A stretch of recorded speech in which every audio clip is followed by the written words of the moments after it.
У эфіры рацыя, з вами Евген Волошин. Здаецца, што Беларусь уваходзіць у новую фазу палітычнай турбулентнасці.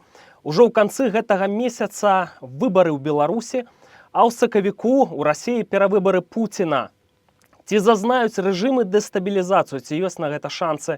На сувязі з рацыяй чалавек, які вельмі добра ведае палітыку Расіі, гэта палітолог, кандыдат навук, экс-спічрайтер Пуціна. А сегодня ворог Путина, так званый иноагент Аббас Галямов. Здравствуйте. Здравствуйте. Рация.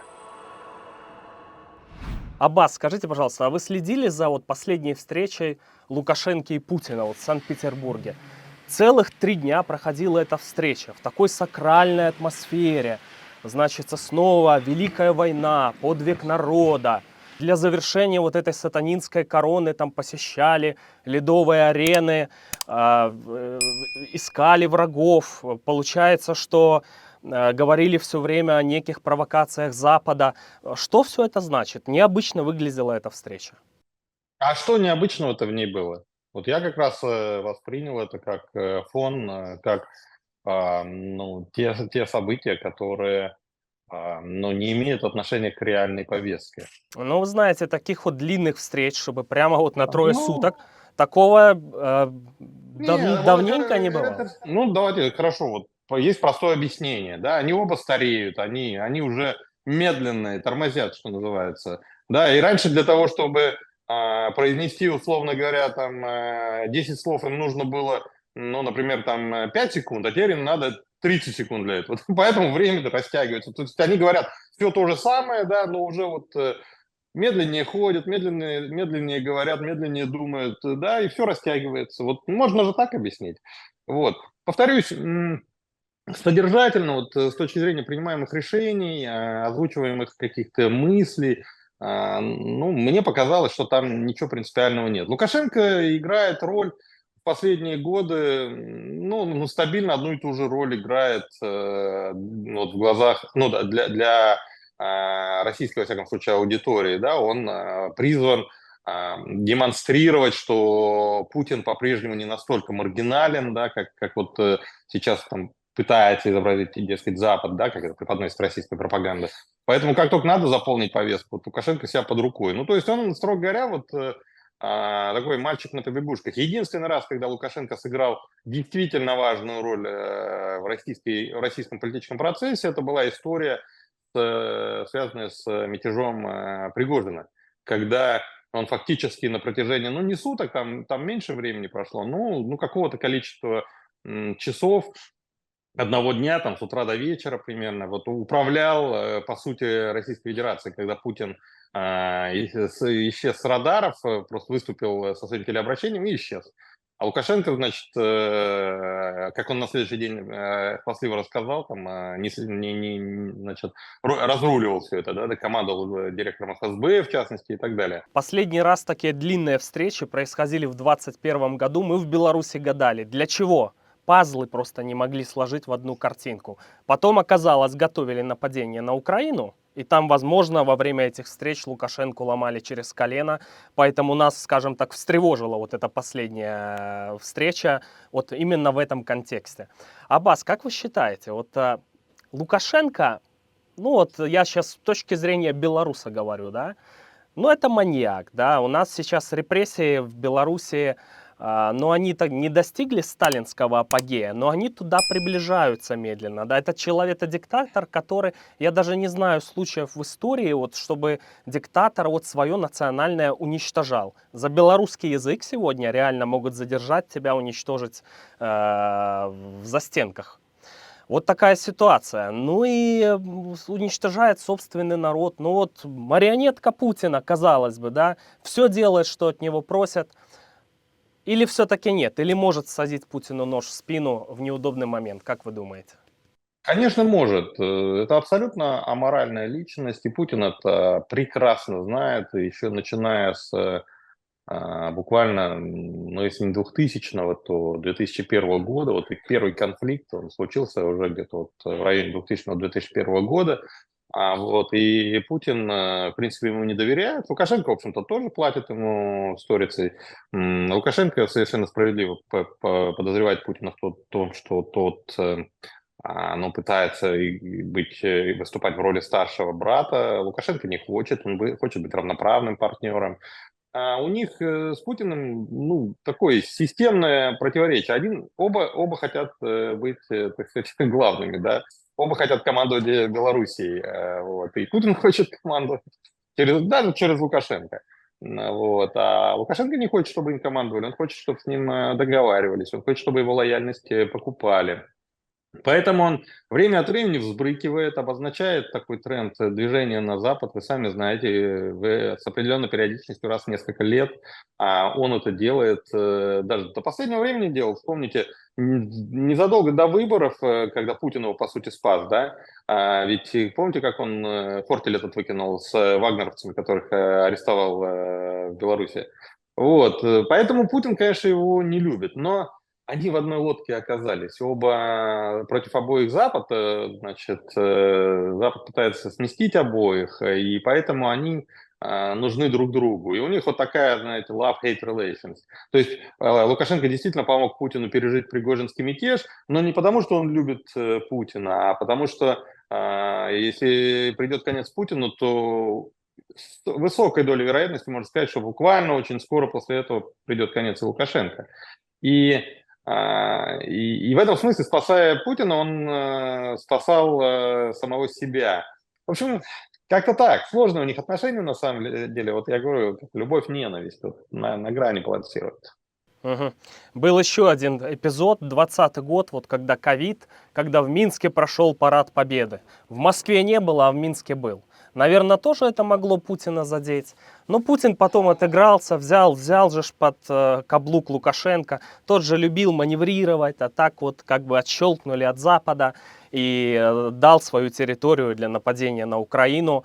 И сейчас снова про что-то договариваются, и снова есть вариант с эскалацией на войне, а Лукашенко, наверное, не хочет, но это же может быть для него конец. И вот в Беларуси выборы, да, не президентские, а выборы депутатов там, и выборами это сложно назвать. Но такое время, вот когда отличное время для дестабилизации, это вот это выборное время. И такая есть гипотеза, что все-таки вот Россия это хочет поменять Лукашенко. И время сейчас такое удобное. И кандидатуры есть, вот типа Румаса, там группировка полностью такая пропутинская сформировалась внутри Беларуси из силовиков. Как вы думаете, может быть такой сценарий в ближайшее время? Или они вот связаны, как сиамские близнецы, не произойдет такого? Смотрите, конечно же, Путин вот в силу вот этих вот очень неровных отношений на протяжении долгих лет, конечно же, он не любит Лукашенко. Если бы он мог вот быть уверен, что вот я точно поменяю Лукашенко и ситуация не ухудшится, то, то он бы это сделал. Но у него не может быть абсолютной уверенности в этой ситуации. Это же абсолютно персоналистский режим, и все держится именно на Лукашенко, да. И то есть там начнется что-то, и власть, и режим рухнет, и там вдруг начнется какая-то демократизация. То есть сейчас Беларусь это союзник России против Украины. Теперь представьте, там новая Украина появилась, еще одна Украина. Ну, то есть это уже союзник Украины, понимаете? А как россияне же это воспримут? Господи, уж если белорусы смогли, так сказать, себе свободу-то завоевать, так а мы-то что сидим, смотрим -то? Ну вот, поэтому вот, с учетом вот всего того, что я сказал, я все-таки думаю, что он не рискнет. Рация. Аббас, а вот что касается Путина, да, и вот этих перевыборов Путина, когда это, в марте 17-го выборы, Да, да? Марта, да, ага. Как вы считаете, есть ли шансы, что во время этих выборов, там, в преддверии этих выборов, через неделю после этих выборов, что путинский режим дестабилизируется? Или нет, или это такие вот просто надежды? Путинский режим точно выйдет из этих выборов ослабленным, с ослабленной легитимностью, и в долгосрочном плане это, конечно, ухудшит его положение.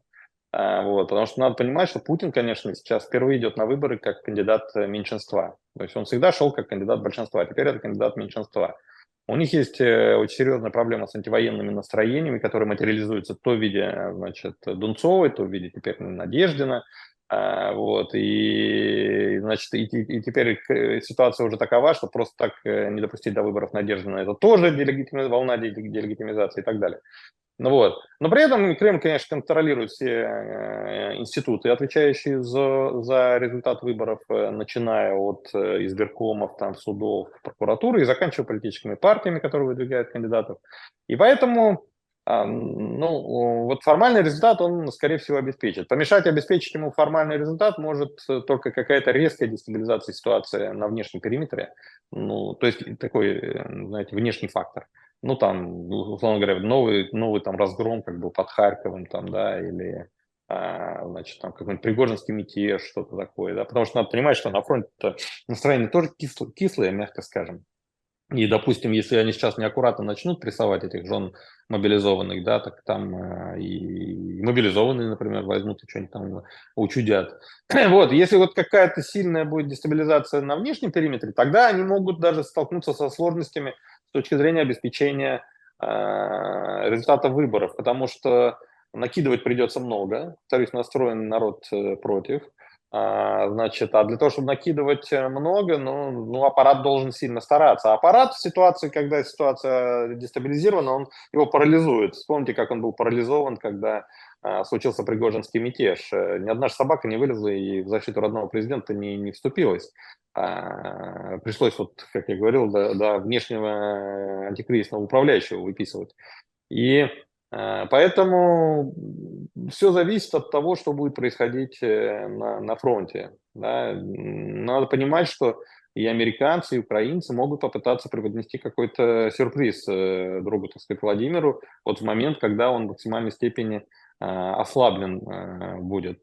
Вот. Если ничего такого на внешнем периметре не произойдет, то, скорее всего, все-таки гайки закручены достаточно жестко, вот без ощущения, что режим резко слабеет, что все, кранты ему. Но без этого ощущения люди не взорвутся, конечно. Вот. Но в долгосрочном плане вот эти выборы, которые со всей очевидностью, то есть всем станет понятно, что Кремль их сфальсифицировал, что ни черта нет никакой всенародной любви, это миф, вот этот тщательно лелеемый миф о том, что вот все россияне там сплотились вокруг Путина, вот он получит очень серьезный удар в результате этих выборов. И, соответственно, ну, процессы делегитимизации ускорятся. И элиты будут уже понимать, что Путин вовсе не такой уж всенародный любимец, а на самом деле скорее наоборот. Ну, то есть будет появиться и у силовиков понимание, да, что он держится не на народной любви, а на наших штыках на самом деле. Да, и, соответственно, ну, Путин будет становиться заложником аппарата, заложником силовиков в гораздо большей степени, чем раньше. А это все путь к переворотам, к заговорам, да, значит, и в этом смысле вот режим точно будет слабеть. Но это уже такой более долгосрочный тренд. Вот как-то так. В Беларуси такая вот делегитимизация Лукашенко произошла уже после выборов 2010 года. Там уже были такие серьезные разгромы, потом нужно было устраивать теракт в Минском метро, там обрушение экономическое случилось в 2011 году. У Лукашенко были серьезные проблемы, но вот 2010-2011 год, сейчас у нас 2024.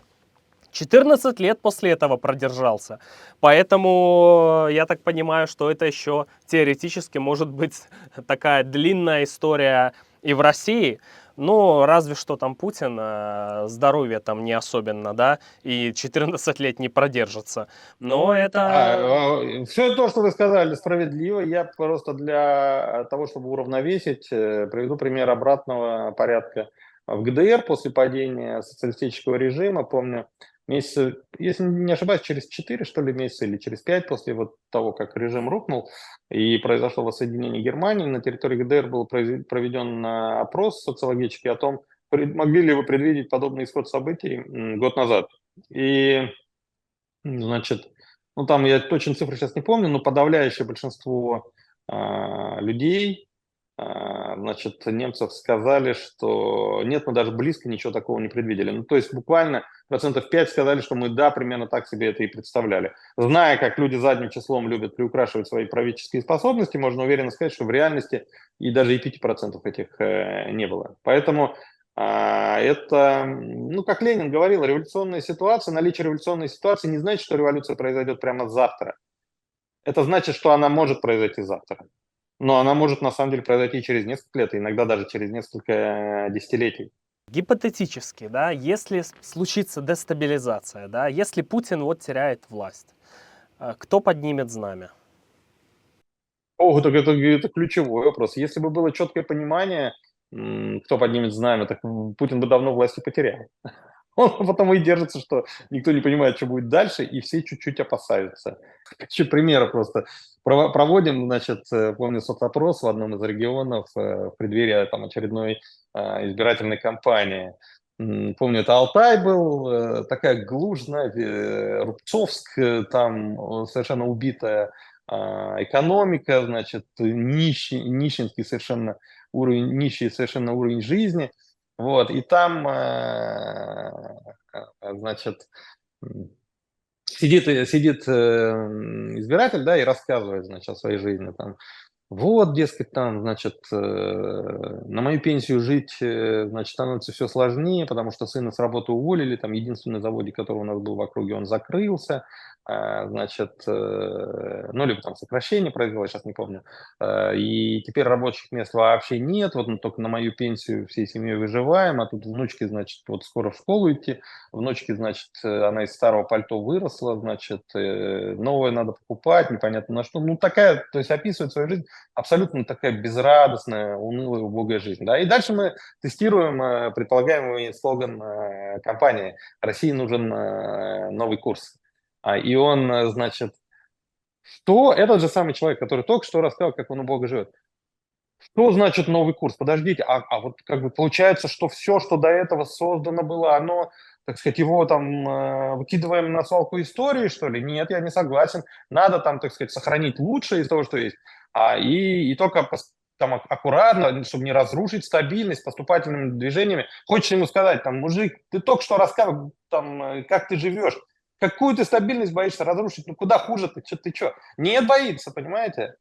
Ну вот, то есть вот эти вещи нельзя недооценивать, консерватизм вот этой вот большинства обывателей. И вот это вот отсутствие как раз понимания того, кто будет дальше и что этот, кто будет значит, будет делать, это штука, которая тормозит, ну, даже самых крайне недовольных людей. В этом смысле вот Надеждин сейчас он действует в высшей степени профессионально, при том, что я вот поначалу был скептиком в отношении него, я сейчас просто как политтехнолог, глядя на то, что он говорит, я получаю прям эстетическое удовольствие, потому что он как раз вот этот барьер преодолевает прям отлично. Очень многим сторонникам оппозиции, вот, значит, ядра оппозиции, что называется, наиболее радикальной части оппозиции, то, что говорит Надеждин, не нравится. Они это воспринимают как, да, между Путиным и Надеждиным нет никакой разницы. Это меньшинство. Вот. А Надеждин сейчас работает на большинство. И он как раз создает у людей ощущение, что на самом деле могут быть перемены без революции. Да? И у людей вот это прям вот снимает, вот это я прям физически чувствую, как эта пелена с глаз спадает, и они такие, о, Господи, мы начинаем видеть будущее, да? У нас был такой кандидат, который похожим образом действовал, Бабарика. Сейчас сидит, 15 лет дали. Но я-то не знаю, я этому Надеждину, да, готов поддержать. Пускай вселяет надежду, значит, в сердца россиян, сподвигнет их на подвиги, и пускай люди вот политически возбудятся. Мы же только за. Аббас, ну я правильно понимаю, что остается нам надеяться в короткосрочной перспективе только на черных лебедей? Так все у этих режимов под контролем. Ну, черные лебеди – это же тоже фактор. То есть не надо говорить только на черных лебедей. Так, у нас еще полно черных лебедей в запасе, понимаете? Надо с оптимизмом смотреть в будущее. Значит, я, знаете, думаю, что как это будет на самом деле, вот наиболее реалистичный сценарий. Они побеждают на выборах. они выдыхают там облегченно, потому что сейчас они очень напряжены. О, слава богу, отлегло, у нас впереди еще 6 лет. И они начинают активно отдыхать. Они же все старенькие уже. Вот. И они разъезжаются, кто-то там на Валдае, кто-то в Сочи, кто-то в Дубае. Там, да. Они отпускают контроль над процессами. А процесс это в целом негативный. Вот эта делегитимизация будет, как я сказал, и так далее. Вот. И вот тогда черные лебеди-то как раз и могут полететь. Ну так, спустя какое-то время. То есть вот эта степень контроля над процессами ослабеет, и система начнет вот все больше, так сказать, расшатываться. Да? И такие истории а-ля там новый Пригожинский мятеж становятся более возможными и так далее, и так далее, и так далее. Вот, мне кажется, это наиболее реалистичный сценарий. Аббас, спасибо вам большое за участие в програмі. Спасибо вам. Шановні сябри, ну ви самі чули, якби таке прагматичне виказування політолога Аббаса Галямова. Ну я спадзяюся, што у лютым у сакавіку самазвал з пернікамі можа перавярнуцца і на нашых вуліцах. Сачыце за палітычнымі працэсамі разам з рацыяй.